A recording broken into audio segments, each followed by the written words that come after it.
wabarakatuh. Halo semuanya, perkenalkan nama saya Rahma Yusabila dari kelas 12D.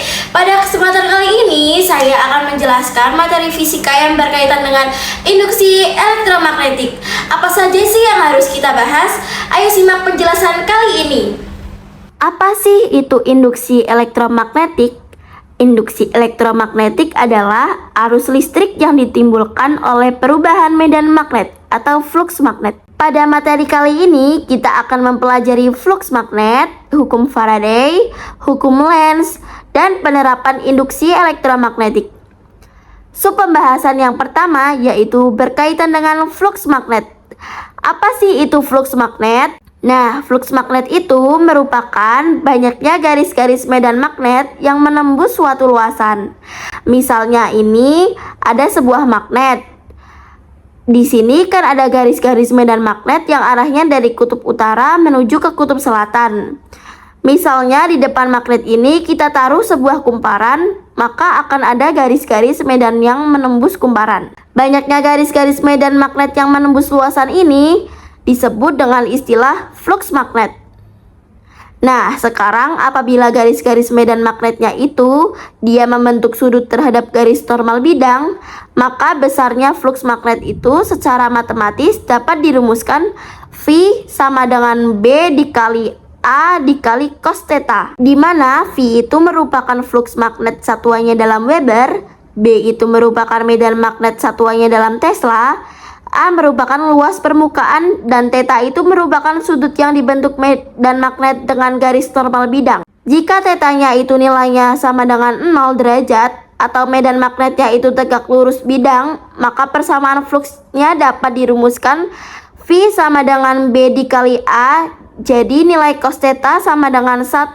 Berikutnya kita akan membahas mengenai hukum Faraday. Percobaan Faraday itu menjelaskan bahwa menggerakkan magnet keluar masuk kumparan itu dapat menyebabkan penyimpangan pada jarum galvanometer. Di Faraday itu dia melakukan percobaan gini guys. Dia punya sebuah kumparan atau lilitan seperti ini. Kemudian dia hubungkan ke sebuah galvanometer, di mana galvanometer itu adalah suatu alat yang digunakan untuk mengukur adanya arus listrik. Di mana si Faraday itu melakukan percobaannya dengan menggerakkan magnet keluar masuk ke kumparan? Ternyata ketika magnet digerakkan keluar masuk kumparan, ternyata terjadi simpangan pada jarum galvanometer.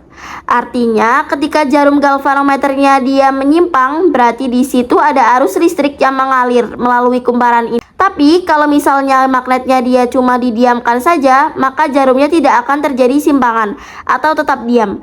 Artinya kalau magnetnya tidak digerakkan, itu berarti tidak ada arus listrik. Arus listrik yang timbul akibat adanya magnet ini disebut dengan istilah arus induksi. Arus itu dapat mengalirkan kalau ada tegangan, atau disebut dengan istilah GGL induksi, yang mana menurut Faraday besarnya GGL induksi yang timbul dalam suatu rangkaian itu sama dengan laju perubahan flux magnet yang terjadi pada rangkaian tersebut, atau secara matematis dapat dirumuskan E atau epsilon sama dengan negatif N dikali delta flux per delta T, atau kalau misalnya waktu yang sangat singkat, epsilon sama dengan negatif N dikali D flux dt, atau turunan flux terhadap waktu, di mana E atau epsilonnya itu merupakan GGL induksi, satuannya dalam volt. Kemudian N merupakan jumlah lilitan, delta flux itu merupakan perubahan flux magnet, delta T merupakan selang waktu, nah D flux dt itu merupakan turunan flux terhadap waktu. Kok di situ tandanya negatif, kenapa sih?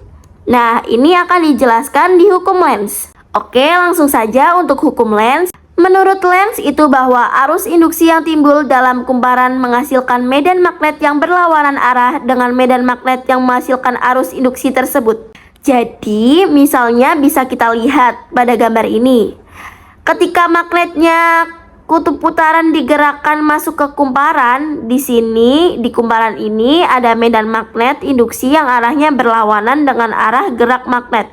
Di mana ketika magnetnya digerakkan keluar, maka di sini akan timbul medan magnet induksi yang arahnya ke kanan. Jadi tanda negatif di sini itu menunjukkan bahwa arah medan magnet induksi pada kumparan ini arahnya berlawanan arah dengan medan magnet yang menimbulkan arus induksi tersebut. Gitu guys. guys. Oke, biar semakin paham, kita lanjut ke contoh soalnya. Sebuah kumparan memiliki jumlah lilitan 1000 mengalami perubahan fluks magnetik dari 9 kali 10 pangkat min 5 Weber menjadi 3 kali 10 pangkat min 5 dalam selang waktu milisekund. Tentukan GGL induksi yang timbul. Nah, dari soal ini diketahui jumlah lilitan atau N-nya 1000. Kemudian perubahan fluksnya dia berubah dari 9 kali 10 pangkat min 5 menjadi 3 kali 10 pangkat min 5. Ini flux 1, ini flux 2. Jadi delta fluksnya itu flux 2 dikurangi flux 1. 3 kali 10 pangkat min 5 dikurangi 9 kali 10 pangkat min 5 sama dengan min 6 kali 10 pangkat min 5 Weber. Dalam selang waktu delta T 10 milisekon atau 0,01 sekon kalau diubah ke notasi ilmiah jadi 10 pangkat min 2 sekon. Nah, tentukan besar GGL induksi atau epsilonnya. Kita bisa menggunakan persamaan dari hukum Faraday, di mana epsilon sama dengan min N dikali delta flux per delta T, atau nilainya sama dengan epsilon sama dengan negatif 1000 dikali negatif 6 dikali 10 pangkat min 5 dibagi 10 pangkat min 2 sama dengan 6 volt. Jadi 10 pangkat min 5 dibagi 10 pangkat min 2 masih 10 pangkat min 3 dikali 1000 kan sama dengan 1. Negatif 1 dikali negatif 6, jadi nilainya adalah 6 volt. Besarnya GGL induksi yang timbul. Nah, aku punya latihan soal nih yang bisa dikerjakan kalian untuk mengetahui seberapa paham tentang materi kali ini. Soalnya adalah kumparan dengan 10 lilitan mengalami perubahan fluks magnetik dengan persamaan fluks sama dengan 0,02 T pangkat 3 ditambah 0,4 T kuadrat ditambah 5 dengan fluks dalam satuan Weber dan T dalam satuan sekon. Tentukan besar GGL induksi saat T sama dengan 1 sekon. Coba kalian kerjakan ya. Mungkin itu saja penjelasan dari saya. Mohon maaf jika ada salah kata. Wassalamualaikum warahmatullahi wabarakatuh.